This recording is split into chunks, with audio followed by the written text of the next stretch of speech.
Então vamos iniciar o nosso estudo, lembrando que na próxima semana nós já estaremos estudando o livro Missionários da Luz. Este é o último capítulo a ser estudado neste período. Voltaremos no final do ano para complementar o estudo do livro Boa Nova. Então vamos fechar os nossos olhos, agradecendo a Deus, a Jesus, aos bons amigos espirituais, o amparo que nos possibilitaram, que nós possamos nos imbuir de boas proposições, que nós possamos agradecer por estas dádivas que nos chegaram através de amigos espirituais, que foram tutelados pela Dona Emília Santos, tio Rolandinho, a tia Bebé, o meu pai, a Dona Irma Ragazzi Martins, a Dona Benedita Fernandes e tantos outros espíritos que nos amparam. Agradecidos e contando com esta colaboração, é que em teu nome, Senhor, iniciamos o estudo desta noite, dando graças a Deus, e que assim seja. Então nós vamos entrar no capítulo 15, Joana de Cusa. Então vamos ver como é que uma mulher agora ligada a um administrador ligado a Herodes, Antipas, como é que ela agora levou a sua vida vinculada ao cristianismo. Vamos olhar. Entre a multidão que invariavelmente acompanhava Jesus nas pregações do lago, achava-se sempre uma mulher de rara dedicação e nobre caráter, das mais altamente colocadas na sociedade de Carfanaum. Então nós estamos vendo que Joana, consorte de Cusa, ou seja, casada com Cusa, que era um intendente de Antipas, na cidade onde se conjugavam interesses vitais de comerciantes e pescadores. Então ela trabalhava, ela era casada com o Cusa, e este Cusa era o administrador de todo daquela localidade de Carfanaum, trabalhando para Herodes Antipas. Mas veja bem, era uma mulher que logo se envolveu, que se enfronhou, que entendeu o cristianismo, mesmo tendo um realce social, mesmo assim, ela tinha um caráter agora cristalino, uma mulher que tinha uma dedicação, um empenho, e logo se envolveu, logo esteve junto a Jesus em vários momentos, em várias oportunidades. Porque a gente não imagina que a pessoa que esteja, por exemplo, ligada a uma patrício romano, uma patrícia romana, uma pessoa vinculada à sociedade judia, não pudesse se envolver. Isto aqui é a pessoa que se deixou envolver, que se sensibilizou com os ensinamentos de Jesus, que era alguém já feita a estes novos postulados. Mas vamos continuar. Joana possuía verdadeira fé. Então veja lá, entendamos. Verdadeira fé, uma mulher que tinha uma fidelidade aos princípios que ela já começou por compreender. Então, ela tinha uma fé verdadeira, não era uma fé de resultados, não era pura e simplesmente uma crença. Então, Humberto de Campos está nos trazendo esta imagem, além de um nobre caráter, além de uma rara dedicação, uma mulher que estava envolvida com estes preceitos. A vida dela era baseada nestas novas postulações. O que significa? É algo difícil de uma mulher que tem facilidades, que tem uma beleza, que tem alguém tão poderoso ao seu derredor, que ela poderia fazer isto, fazer aquilo, ter esta ou aquela pretensa facilidade material, mas não, tinha uma verdadeira correção de princípios, tinha uma verdadeira maneira de agir conforme aqueles postulados. Entretanto, não conseguia forrar-se às amarguras domésticas, porque seu companheiro de lutas não aceitava as claridades do evangelho. Então vejamos e entendamos, uma mulher que não se deixa engalanar, se envolver pelo orgulho, pela vaidade, entendeu que isto é transitório, que isto é passageiro, que a vida não pode ser agora regida e o delineamento não é das aparências, ela passa a ser uma mulher simples, ela passa a ser uma mulher com outros predicados, com outros objetivos, com novas buscas e, consequentemente, o marido que está num realce social quer ir a festividades, quer ter esta ou aquela benesse, quer este ou aquele acontecimento que possa dar a ele toda uma regalia, toda uma manifestação em que ele vai ser massageado no seu ego, massageado na sua vaidade, no seu orgulho. E ela não estava envolvida com isso. Isso que ele está mostrando. Ela era alguém que sentia-se amargurada, pois o marido queria viver segundo esses preceitos. E ela, envolvida pela simplicidade, não era aceita. Então é isto pela qual ela está colocando agora junto ao Mestre Jesus. Considerando os seus dissabores íntimos, a nobre dama procurou o Messias, porque a pessoa precisa entender, não existe essa vibração compensada, não existe essa ressonância na alma daquela criatura com a qual ela reside, com a qual ela convive. E a partir daí ela se sente amargurada, ela se sente sempre faltando alguma coisa. Então é nesse sentido que ela buscou mostrar os dissabores que envolviam a sua convivência. Numa ocasião em que ele descansava em casa de Simão, e ele expôs a longa série de suas contrariedades e padecimentos. Então, ele estava na casa de Simão Pedro e estava, a partir daí, mostrando o que estava ocorrendo. Ela falou, mostrando os seus dissabores, mostrando as suas contrariedades, os seus padecimentos, como é que uma criatura que não compreende aceita que ela vai estar junto a pessoas simples, como é que é possível que ele possa acreditar que isso é normal. A pessoa imagina que ela está adoentada, que ela enlouqueceu, que ela está buscando coisas irreais, porque o que as pessoas materializadas buscam?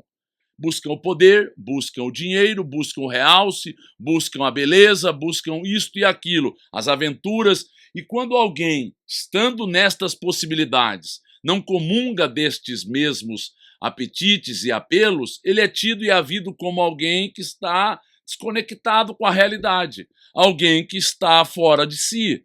Então, são estas as contrariedades que, naturalmente, ocorre quando nós convivemos com pessoas que estão envolvidas pelas exterioridades e nós não preceituamos, nós não valorizamos, nós não achamos tão importante. É isto que ela está colocando a Jesus. Mas vamos ver o diálogo.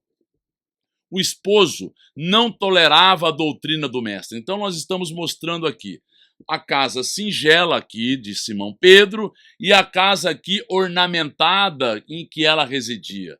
Alto funcionário de Herodes, em perene contato com os representantes do império. Então, para que Herodes fosse, mesmo Antipas, que eram tetrarquias, Herodes Antipas, Herodes Filipe, e Arquelau havia perdido o posto na Judéia, adentrando um representante romano, no momento aqui era Pôncio Pilatos. Então, o que acontece? Acontece que eles tinham que estar em contato com aqueles que comandavam Roma, o Império Romano, para que eles fosse possibilitado a eles que dirigissem este local, estando em consonância com o Império Romano. Então eles tinham que ter uma boa convivência com Roma e tinham que ter uma boa convivência também com os judeus do Sinédrio. Então isto era a maneira pela qual ele tinha que se articular. Então é sobre isto que ela está apresentando. E ele repartia as suas preferências religiosas, ora com os interesses da comunidade judaica, ora com os deuses romanos, o que lhe permitia viver em tranquilidade fácil e rendosa. Então veja bem, nós estamos entendendo o que fazia com que o marido dela estivesse num alto posto. Ele tinha que estar ligado a Herodes Antipas. Herodes Antipas, a Herodes Filipe, tinham que estar agora em consonância com o Império Romano. Aqui era Tibério César, o imperador. Então, veja bem, eles necessariamente tinham que estar bem colocados. Quando chegavam representantes, por exemplo, de Roma, como Públio Lentulus vai chegar à localidade, eles tinham que fazer as mesuras, tinham que estar sempre próximos a eles, dando todas as referenciais, dando todas as possibilidades. E a partir daí, o que ele tinha de credulidade, de crença, de concepções religiosas, não eram profundas e nem verdadeiras. Ele oscilava entre aquelas interesses romanos e interesses judaicos, pois ele tinha que se articular. E o mais importante na vida de alguém materializado é ter rendimentos, é ter tranquilidade, é ter benefícios materiais, é ter a simpatia daqueles que governam. Joana confessou ao mestre os seus temores, suas lutas e desgostos no ambiente doméstico, expondo suas amarguras em face das divergências religiosas existentes entre ela e o companheiro. Então, isso é claro, isso é nítido, que a pessoa está, em geral, vivendo segundo este padrão de exterioridade. Então, o paganismo romano era uma religião de exterioridades, de suntuosidade, de paramentos, de sacramentos, de uma série de rituais, assim como a religião judaica. Então tudo era exterior, tudo era algo proforme, tudo era algo que não levava as criaturas a terem profundidade. E quando alguém começa por compreender que o reino de Deus é erigido no nosso interior, que as buscas não são fantasiosas, não são de aparências, são de realidades, são verdadeiras ou elas não existem.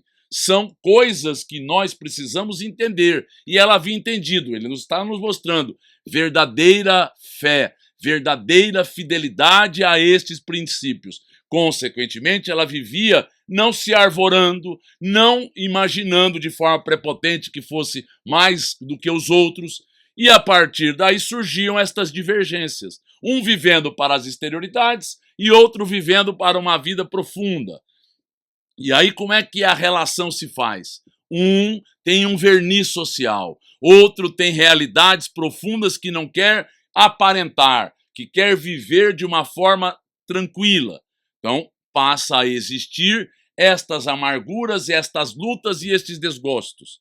Ela tentou impor a ele, ela tentou colocar. Isso sempre vai ocorrer quando nós não estamos bem amadurecidos. Nós achamos que a nossa percepção é a melhor e nós queremos impor ao outro, mas o outro não tem condições. E se o outro não tem condições, como é que nós vamos agir? Como é que nós vamos agora pontuar a nossa vida? É sobre isto que Jesus vai colocar a ela. Após ouvir-lhe a longa exposição, Jesus lhe ponderou: Joana, só há um Deus, que é o nosso Pai, e só existe uma fé para as nossas relações com o seu amor. Que nós entendamos, não existe outra forma. Tudo é proforme, tudo é pura e simplesmente uma aparência. As religiões que nos levam a religarmos-nos com o Pai farão com que a nossa relação seja individual, muito peculiar, muito ímpar, muito própria de cada um de nós.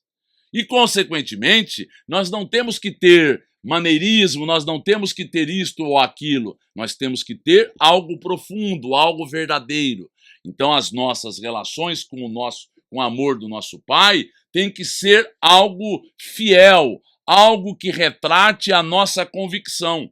E ele está dizendo: só há um Deus. As pessoas imaginam que exista Maomé, que exista Jeová, que exista isto ou exista aquilo, mas é porque falta a elas uma compreensão. Com todo o respeito que nós temos para com o hinduísmo, que acham que não existe uma coordenação geral, que nós temos que compreender como é que tudo pode ter iniciado. Quem formou, quem é o agente formulador de todas as coisas. Mas Jesus está expondo a ela certas manifestações religiosas no mundo, muitas vezes não passam de vícios populares nos hábitos exteriores. Então, a grande maioria é isto. Faz com que a pessoa fique tão presa à beleza do local em que ela vai agora ao templo, àquela igreja, àquela localidade,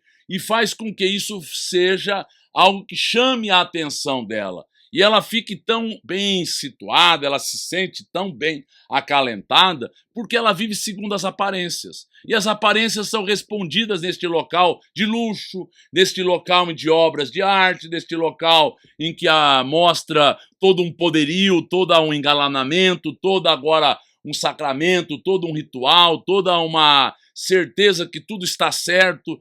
Então são vícios populares nos hábitos exteriores. Então a pessoa se habitua a certas formas de proceder que mostram que ela esteja correta. Ela se sente muito bem alicerçada naquelas postulações. Todos os templos da terra são de pedra. Olha bem o que ele está dizendo, todos vão passar. Não é, nós temos que entender, a nossa conexão é direta com o Pai, a nossa conexão é direta com o nosso Mestre, a nossa conexão é direta com com os espíritos superiores que querem nos auxiliar. Faz-se necessário que nós nos religuemos a partir de religiões, chega um momento em que isso não será mais necessário. Nós faremos esta conexão diretamente.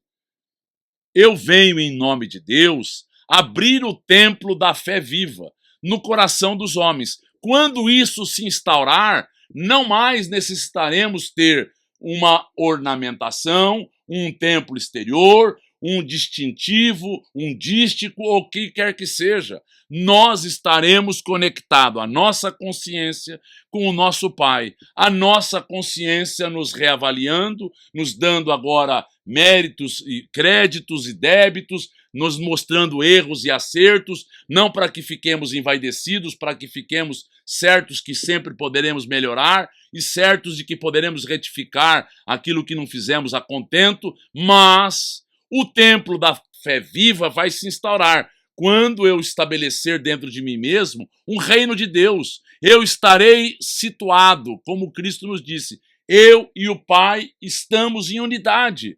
Eu e o Pai estamos agora pleiteando, dentro daquilo que é possível, o melhor possível para aquele que não é o Pai, aquele que não é o todo, aquele que é uma parte, mas uma parte singela, significativa, uma parte cada vez maior, mais grandiosa. Então ele veio nos mostrar sobre isto. Entre o sincero discípulo do Evangelho e os erros milenários do mundo, começa a travar-se o combate sem sangue da redenção espiritual. Então veja bem, quando nós vamos a uma localidade, a um templo, a uma igreja, a um centro, ao que quer que seja, e a gente cria um hábito e não muda a maneira de proceder, não muda as nossas referências, não muda agora a maneira de enxergar a vida, somos os mesmos seres egoístas, vaidosos, orgulhosos, buscando as exterioridades, nós estamos envoltos pelos erros milenários. Nós temos crenças, nós não temos convicções. Então a diferença é essa. Nós passamos a ter convicção a partir do momento em que eu estou buscando interiorizar-me para que eu me conecte diretamente com o meu Pai, para que eu saiba que o meu reino precisa ser erigido. Então, não é um hábito que fará com que isto ocorra, é uma mudança de profundidade. É uma mudança que leva-nos a uma convicção. E aí começa a se travar este combate entre aquilo que críamos, entre aquilo que buscávamos, entre aquilo que acreditávamos e aquilo que passa a ter uma convicção, uma sinceridade de propósitos e uma verdade muito profunda. Vamos ouvir perguntas. A condição social faz com que o mérito, de certa forma, seja maior? Por exemplo, nós sabemos que não é fácil uma pessoa muito rica ficar ligada aos aspectos espirituais da vida. No caso, o exemplo dela em si, tem alguma ligação a esse mérito? Sempre terá um mérito, porque a prova mais difícil que existe é quando nós estamos diante de benesses aparentes no mundo material. Beleza, riqueza e dinheiro. Beleza, dinheiro e poder são coisas difíceis de serem superadas. Não é por qualquer coisa que o Cristo nos disse. É mais fácil um camelo passar por um buraco da agulha do que um rico entrar no reino dos céus. porque ele estará vivendo para estas ilusões, para estas preocupações. Então é uma prova dificílima. Isto não é mérito, isto não é alguém privilegiado, é uma prova de difícil solução e de difícil superação que a pessoa pede para mostrar a si mesmo que ela tem capacidade de vencer aos erros de pregressos, a analisar de forma normal tudo o que está ocorrendo ao seu derredor. Agradece ao Pai o haver-te julgado digna do bom trabalho, desde agora. Então veja bem, o bom trabalho é esta luta por nós construirmos no nosso íntimo referências modificadas, convicções verdadeiras, não mais compactuarmos com as coisas exteriores, com as coisas da aparência, das coisas da vaidade, porque a gente vai compreendendo toda a luta, toda a intriga, toda a maledicência, todo apontamento, todo julgamento ferino, todas as coisas fazem parte do nosso orgulho, da nossa vaidade, que não foi superado. É uma visão tortuosa da vida. Então, se ela está digna de realizar o bom trabalho, mesmo com estas aparentes facilidades que são em verdades, dificuldades verdadeiras a serem superadas, que ela faça desde agora, que ela mostre o bom combate. Mas ele continua: teu esposo não te compreende a alma sensível? Compreender-te-á um dia. Então, isso que é importante que a gente entenda. Toda a semeadura que nós fizermos, mostrando, não entrando em contenda, não querendo impor a nossa verdade, respeitando a maturação do outro, respeitando as convicções ou as buscas de cada um que esteja ao nosso derredor, vai ter a semeadura com posturas e não com palavras, ainda que as palavras possam ocorrer em certos instantes, não mais do que certos instantes. Não é uma verborragia, não é uma contínuo palavreado, é o silêncio, o exemplo, e em certos instantes adequados, palavras que condizentes àquela situação. É seu marido leviano e indiferente? Ama-o mesmo assim. Então, o amor verdadeiro é o amor que não tem interesses, é o amor que está embalando a alma do outro e a nossa alma. Ele não é agora, não existe ressonância, não existe retribuição, não existe agora uma reciprocidade. Muito bem, façamos a nossa parte, sem esperar do outro este entendimento. Então, ama-o mesmo assim. Não te acharias ligada a ele se não houvesse para isso razão justa. Então, o que nós temos que entender? Não é um casamento de interesses por parte dela, não é pura e simplesmente algo que ela buscou fazer isto ou aquilo de forma leviana, não é algo que ela saiu daqui para entrar a colar, não. Ela entrou num relacionamento não por acaso. Ninguém é atraído de forma aleatória. Como nos fala Emmanuel no livro Consolador, os casamentos são porque existe uma atração, uma reciprocidade, ainda que naquele momento em que nós nos encontramos, apenas de interesses, apenas física, apenas desta ordem material, mas não é por acaso. Agora, se eu saio deste e entro em outro, eu estou buscando as mesmas coisas, eu estou buscando já aventuras. Eu não estou buscando responsabilidade, eu não estou buscando aprofundar a relação, eu não estou buscando me sacrificar renunciando por alguém, eu não estou buscando constituir uma família, eu estou pura e simplesmente me aproveitando de uma convivência. Olha bem como ele continua: servindo-o com amorosa dedicação, estarás cumprindo a vontade de Deus.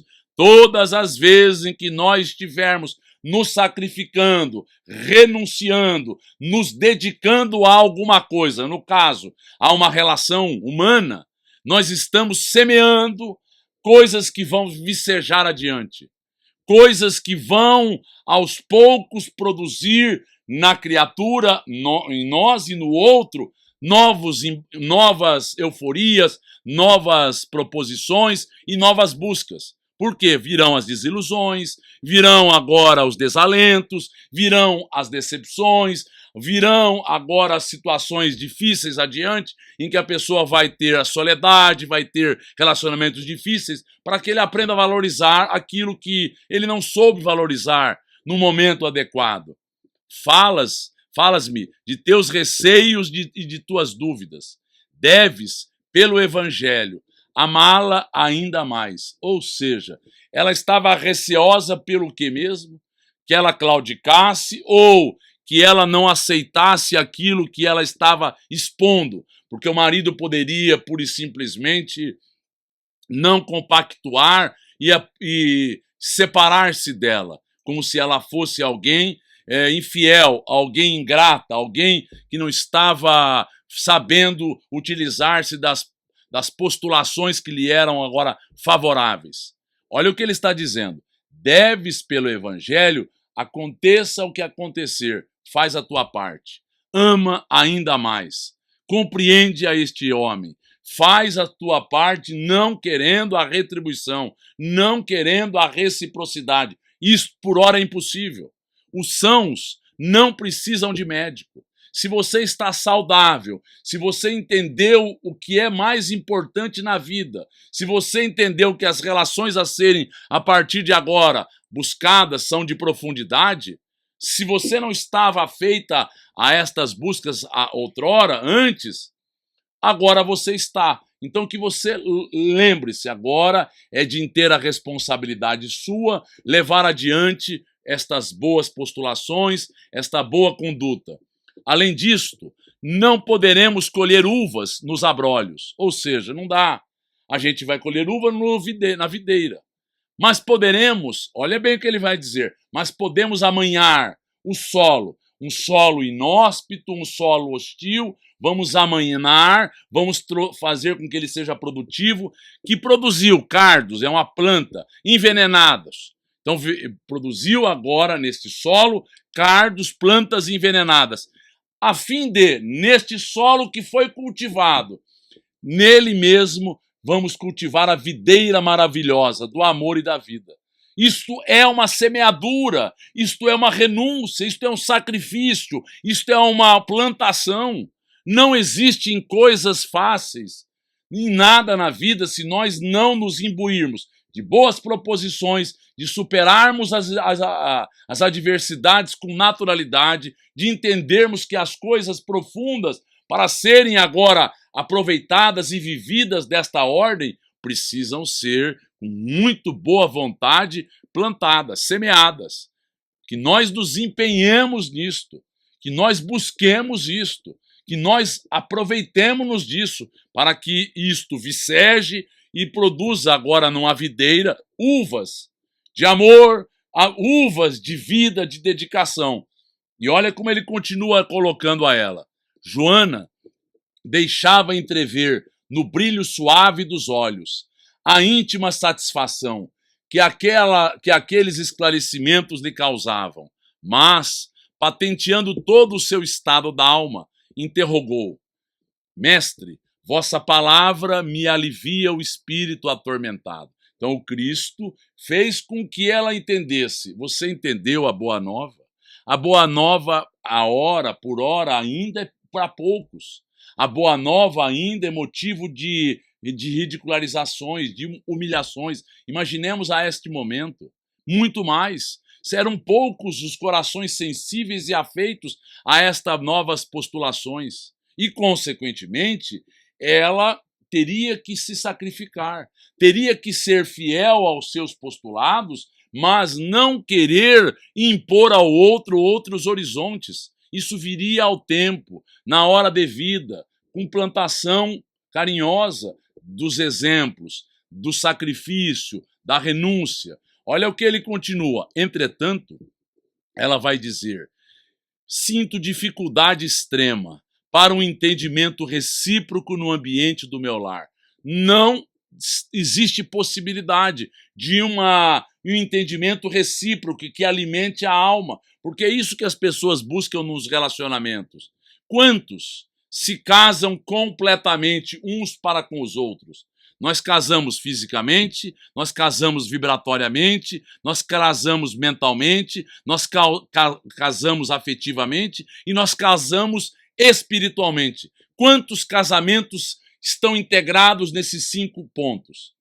Raros, para não dizer a exceção da exceção da exceção. Quando nós nos casamos com 2 ou 3 aspectos, já é um bom casamento, já é um casamento que tem uma reciprocidade. E no caso específico dela, ela não casou espiritualmente junto a ele, ela não casou mentalmente junto a ele, ela não casou afetivamente junto a ele. Então podia estar vibratoriamente se dedicando e podia estar fisicamente, com as proposições exteriores. Então, é isso que nós temos que entender, olhar em profundidade. Quando nós nos consorciarmos, busquemos isto, busquemos aprofundar as relações. Olha o que ele continua. Não julgais acertado que lute por impor os vossos princípios? Então o senhor não acha que eu deveria agir desta forma para que ele agora vá compreendendo? Agindo assim, não estarei reformando o meu esposo para o céu e para o vosso reino? Então a pessoa imagina isto, imagina que seja possível isto, nós reformarmos ao outro, nós podemos ajudar, nós podemos fazer com que as pessoas se estimulem para isto.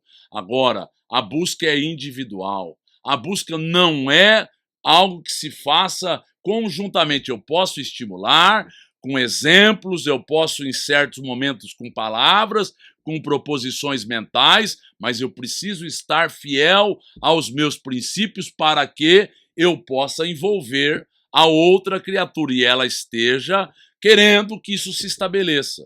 Então ela está perguntando, eu não estarei reformando ele para os céus e para o vosso reino? O Cristo sorriu serenamente e retrucou, quem sentirá mais dificuldade em estender as mãos fraternas? Será o que atingiu as margens seguras do conhecimento com o Pai, ou aquele que ainda se debate entre as ondas da ignorância ou da desolação, da inconstância ou da indolência do espírito? Então, olha o que ele está nos colocando, que são coisas importantes.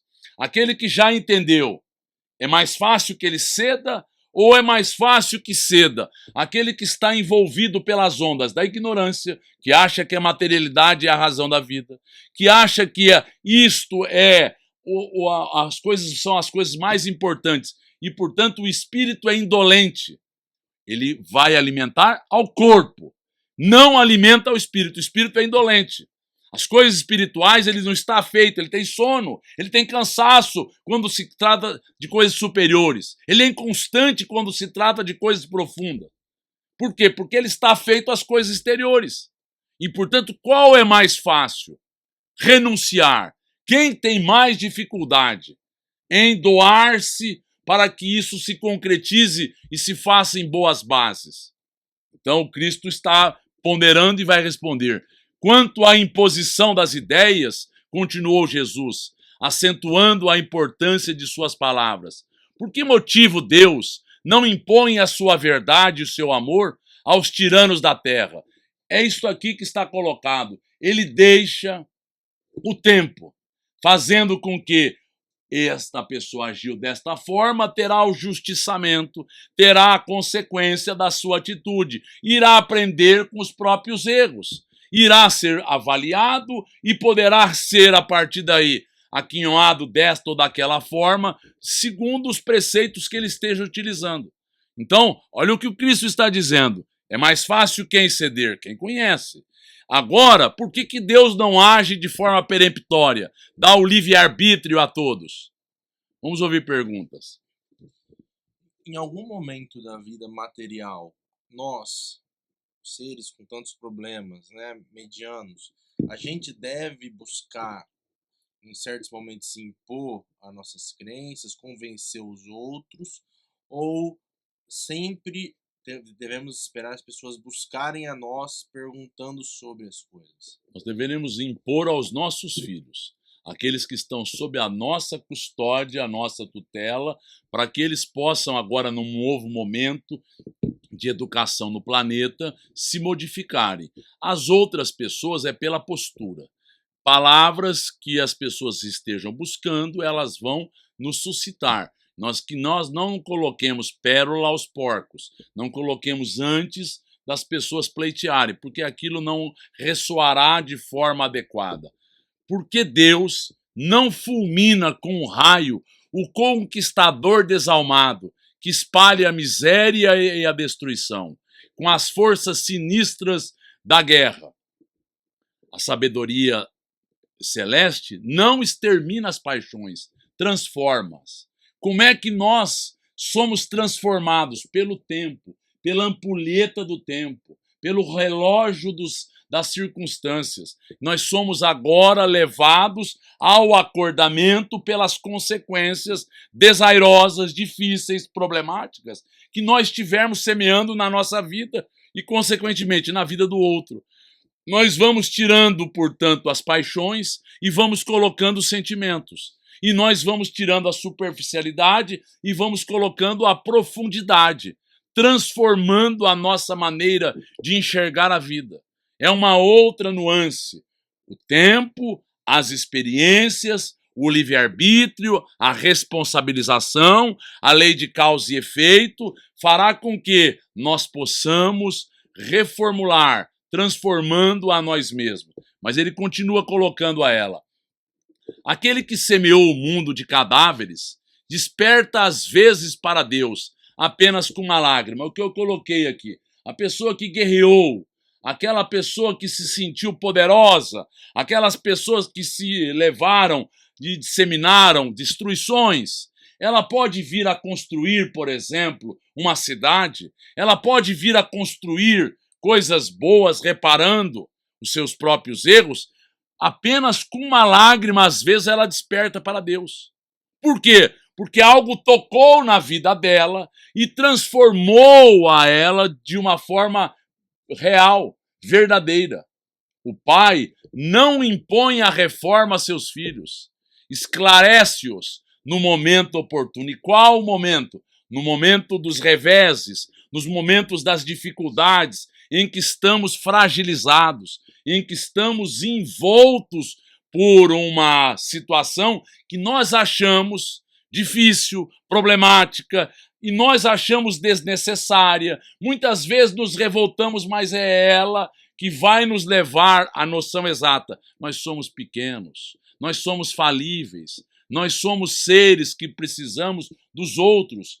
Joana, o apostolado do Evangelho é da colaboração com o céu. Então, o postulado do Evangelho é nós auxiliarmos as criaturas com a nossa postura, semeando, auxiliando, criando de uma forma diferente, nos grandes princípios da redenção.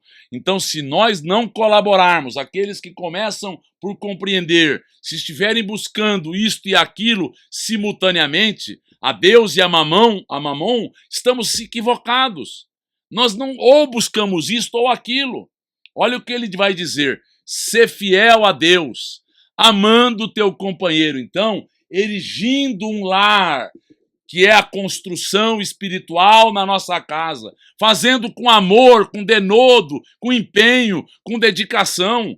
Então, amando o teu companheiro do mundo como se fora teu filho. Então, tem relacionamentos que não são entre criaturas da mesma idade espiritual. O marido é o pai, a mulher é a mãe, às vezes nós somos o filho e assim é por diante. O que nós temos que entender? As relações precisam se aprofundar, mas precisam ser colocado carinho, respeito. Não perca tempo em discutir o que não seja razoável. Não percamos tempo em discutir coisas que não são importantes. As coisas importantes não são discutidas de forma geral. As pessoas precisam ter posturas, precisa ter idoneidade, precisa ter agora profundidade para que ela vá auxiliando ao lar, auxiliando ao outro com a renúncia, com o sacrifício, com o empenho, com a boa vontade. Mas ele continua: Deus não trava contendas com as suas criaturas e trabalha em silêncio por toda a criação. Então veja bem, Deus não trava com nenhum de nós. imposição, não trava contendas, lutas, beligerância. O Pai nos entende, o Pai nos ama, o Pai faz com que nós estejamos situados naquilo que nós estamos pleiteando, tendo as consequências para que possamos ir acordando, tendo os revés para que possamos buscar novas proposições, e trabalha em silêncio por toda a criação. O Pai não precisa fazer agora alarido. O Pai é silencioso. O Pai tem leis que regem de uma forma equânime a todos nós. Vai, esforça-te também no silêncio. E quando convocado ao esclarecimento, fala o verbo doce e enérgico da salvação. Então ele está colocando, seja doce, mas seja alguém que esteja colocando não verdades superficiais para mexer com a vaidade do outro. Você não está para isto. Nós estamos para mostrar uma coisa retilínea, uma coisa correta, segundo as circunstâncias. Então, as circunstâncias irão se fazer, nas horas difíceis será necessário que você coloque de uma forma correta para que aquilo sirva como alerta, como um lembrete. Volta ao lar e ama o teu companheiro como o material divino que o céu colocou em tuas mãos para que tales uma obra de vida, sabedoria e amor. Olha o que ele está dizendo. É o local pelo qual você vai se redimir. Se você renunciar junto a esta criatura, que muitas vezes é um cobrador, muitas vezes é alguém que você prejudicou, outras vezes é alguém que você precisa puxar, porque você precisa dar normativas com amor, com docilidade, mas com energia, mostrando que aquilo que você fizer de uma forma correta, com convicções adequadas, você está talhando uma obra de vida, com sabedoria e com amor, dizendo e formando e formulando um lar, edificando a ele de forma correta. Joana de Cusa experimentava um brando alívio no coração, enviando a Jesus um olhar de carinhoso agradecimento. Ainda lhe ouviu as últimas palavras: vai, filha, ser fiel aos seus princípios, ser fiel ao seu marido, mas não abdique dos seus princípios para que, nas horas importantes, você possa estar mostrando a concordância daquilo que você crê com as suas atitudes, aquilo que você crê com as suas palavras. Nas horas difíceis é que nós vamos ser aferidos, testados, avaliados. Mas ela guardou aquilo que o Cristo disse a ela: vai, filha, ser fiel.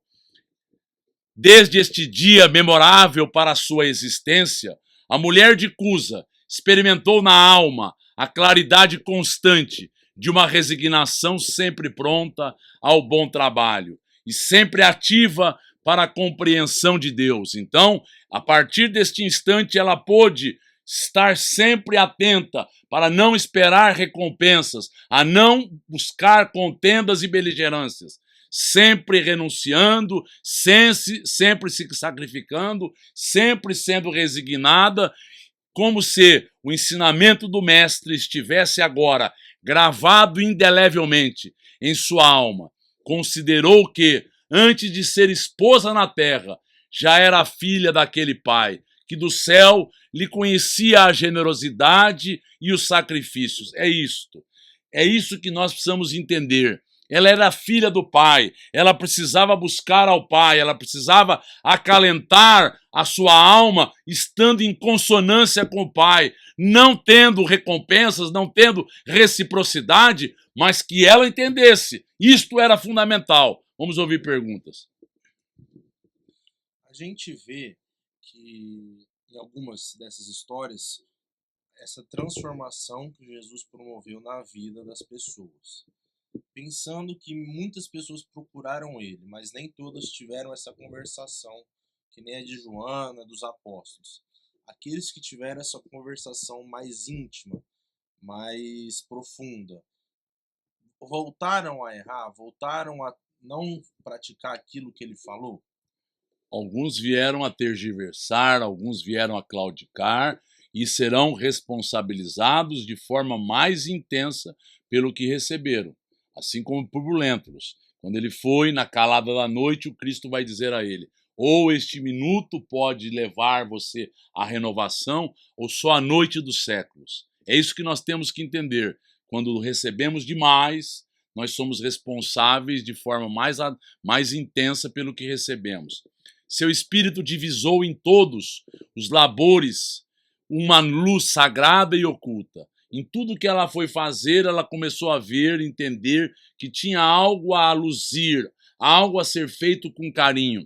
Procurou esquecer todas as características inferiores do companheiro, para observar somente o que possuía ele de bom, desenvolvendo nas menores oportunidades o embrião vacilante de suas virtudes eternas. Então, quando a gente realça o lado bom, quando a gente tem condutas consentâneas ao bem, quando a gente só tem palavras para enaltecer, mas também para pontuar de forma singela, generosa e afável as posturas dos nossos que convivem conosco, nós estamos fazendo com que o embrião vacilante deste reino comece agora a se instaurar, comece agora a se estabelecer. Mas ele continua. Mais tarde, o céu lhe enviou um filhinho que veio duplicar os seus trabalhos. Olha bem o que ele está dizendo. Duplicar as suas afeições, as suas preocupações. Ela, porém, sem olvidar, sem esquecer as recomendações de fidelidade que Jesus lhe havia feito, transformava suas dores num hino de triunfo, silencioso em cada dia. Então, os dissabores, as dificuldades eram valoradas por ela e construíam nela coisas cada vez mais profundas e verdadeiras. Os anos passaram e o esforço perseverante lhe multiplicou os bens da fé. Cada vez mais ela foi amadurecendo, cada vez mais foi olhando sob um outro prisma, na marcha laboriosa do conhecimento e da vida. Então ela foi tendo outros paradigmas, outros parâmetros, outros referenciais. E ele continua: as perseguições políticas desabaram sobre a existência do seu companheiro. Então é natural, as oscilações do mundo material se instauram. Joana, contudo, se mantinha firme, torturado pelas ideias odiosas de vingança, pelas dívidas insolváveis, pelas vaidades feridas, pelas moléstias que lhe verminavam o corpo. O ex-intendente de Antipas voltou ao plano espiritual, numa noite de sombras tempestuosas, ou seja, ele estava envolto pela vingança porque se achou prejudicado, traído, tinha dívidas, tinha agora a vaidade ferida, ele se sentindo agora alguém que foi prejudicado por outrem. É assim quando nós estamos no mundo material. Nós somos vitimados por terceiros, nós somos alcançados por isto ou por aquilo e nunca achamos que a vida está nos dando o remédio adequado ao nosso crescimento. Então ele retornou, desencarnando ao plano espiritual, numa situação muito ruim, em o estado espiritual dele. Mas ele continua nos colocando. Sua esposa, todavia, suportou os dissabores mais amargos, fiel aos seus ideais divinos, edificados na confiança sincera. Ou seja, ela não oscilou, ela não fraquejou, ela não titubeou, ela se manteve fiel. Olha o que ele vai colocar. Premida pelas necessidades mais duras, a nobre dama de Carfanaum procurou trabalho para se manter com o filhinho que Deus lhe confiara. Algumas amigas lhe chamaram a atenção, tomadas de respeito humano. Joana, no entanto, buscou esclarecê-las, alegando que Jesus igualmente havia trabalhado calejando as mãos nos serrotes de uma carpintaria singela e que, submetendo-se ela a uma situação de subalternidade no mundo, se dedicara primeiramente ao Cristo, de quem se havia feito escrava devotada. Ela foi trabalhar em casas de família. Ela foi agora ser uma serviçal, uma mulher que tinha criados, uma mulher que tinha facilidades exteriores, uma mulher que tinha o seu marido como o administrador fiel de Antipas, que viera a perder tudo com dívidas, veio a perder tudo com afrontas e perseguições políticas, mas próprias ao amadurecimento destas almas. Então ela agora se fazia escrava devotada do Cristo, não tergiversou, foi trabalhar pelo seu filhinho e pela sua dignidade. Ele continua, cheia de alegria sincera. A viúva de Cusa esqueceu o conforto da nobreza material, dedicou-se aos filhos de outras mães, ocupou-se com as mais subalternos afazeres domésticos, para que seu filhinho tivesse pão. Olhe bem, foi trabalhar acalentando outras crianças, sendo agora uma criatura em subalternidade que havia tido posições, facilidades materiais e agora a vida lhe tirava tudo isto. E ela preocupou-se em dar pão e dar dignidade e dar orientação ao seu filho. Mais tarde, quando a neve das experiências do mundo lhe alvejou os primeiros anéis da fronte, então ela começou a ter agora a velhice estampada nos cabelos, uma galera romana a conduzia em seu bojo, na qualidade de serva humilde. Ou seja, ela era levada por uma galera romana para que ela pudesse agora testemunhar as suas convicções. Os cristãos passaram a ser perseguidos. No ano de 68, quando as perseguições ao cristianismo iam intensas, vamos encontrar num dos espetáculos sucessivos do circo, velha discípula do Senhor, amarrada ao poste do martírio, ao lado de um homem novo que era seu filho. Então ela estava agora passando pelas dificuldades de testemunhar o martírio que ela era submetida. Ante o vozerio do povo, foram ordenadas as primeiras flagelações. Abjura, ou seja, renuncia aos seus propósitos, à sua fé, aquilo que você acredita, exclama um executor das ordens imperiais, de um olhar cruel e sombrio. Mas a antiga discípula do Senhor contempla o céu, sem uma palavra de negação ou de queixa. Então, o açoite vibra sobre o rapaz seminu, que exclama entre lágrimas: o seu filho repudia Jesus, minha mãe. Não vês que nós nos perdemos? Não vês, mãe, que nós estamos perdidos, não temos um lugar a sair? Tudo está perdido, mãe, abjura. É hora de renunciarmos a isto. Por mim, abjura que sou teu filho. Pela primeira vez, dos olhos da Marte, corre a fonte abundante das lágrimas. As rogativas do filho são espadas de angústia que lhe retalham o coração. Abjura, mãe, abjura! Isto corta o coração de sua mãe, ela que havia dado ao seu filho uma orientação religiosa. E o filho está agora oscilante, está temeroso, está agora sem saber o caminho a ser tomado. Joana ouve aqueles gritos, recordando a existência inteira. Então ela está recapitulando tudo aquilo que ela havia passado.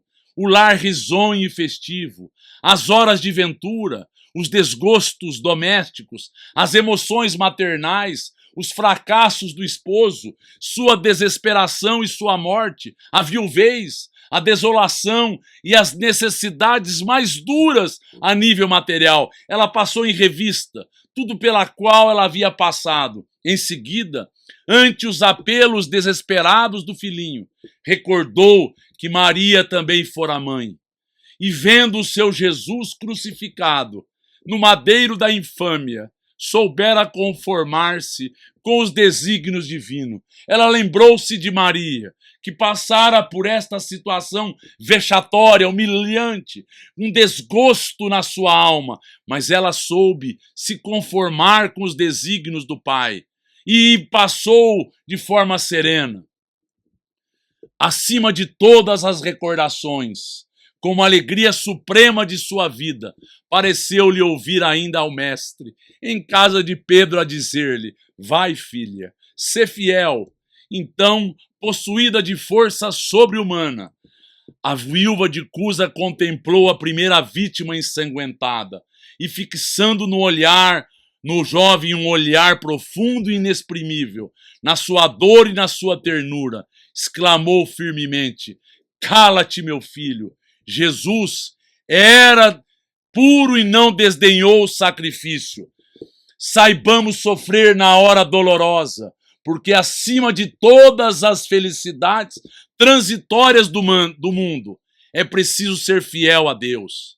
Ou seja, precisamos nas horas difíceis mostrarmos a nossa convicção. Saibamos nas horas dolorosas não tergiversarmos.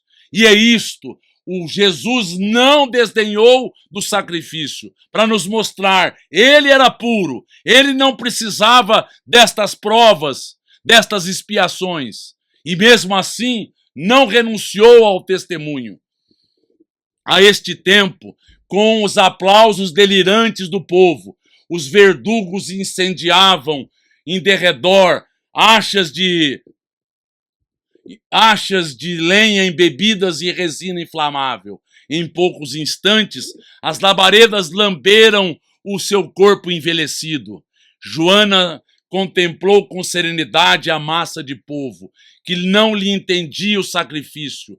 Os gemidos de dor lhe morriam, abafados no peito opresso. Então ela via todo aquele incêndio, toda aquela balbúrdia, toda aquele alarido junto àquelas criaturas que queriam sangue. Os algozes da Marte cercaram-lhe de impropérios a fogueira. Então eles chegaram perto para jogar impropérios. O teu Cristo não soube apenas ensinar-te a morrer? Perguntou nos verdugos. A velha discípula, concentrando a sua capacidade de resistência, teve ainda forças para murmurar: não apenas a morrer, mas também a vos amar. Neste instante, sentiu que a mão consoladora do Mestre lhe tocava suavemente os ombros e lhe escutou a voz cariciosa e inesquecível: Joana, tem bom ânimo, eu estou aqui.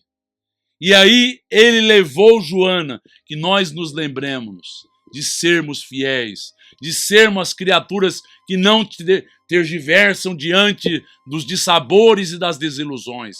Que isto sirva para nós com um novo alento a este ano que se principia. Que nós estejamos ligados e buscando Jesus em todos os instantes.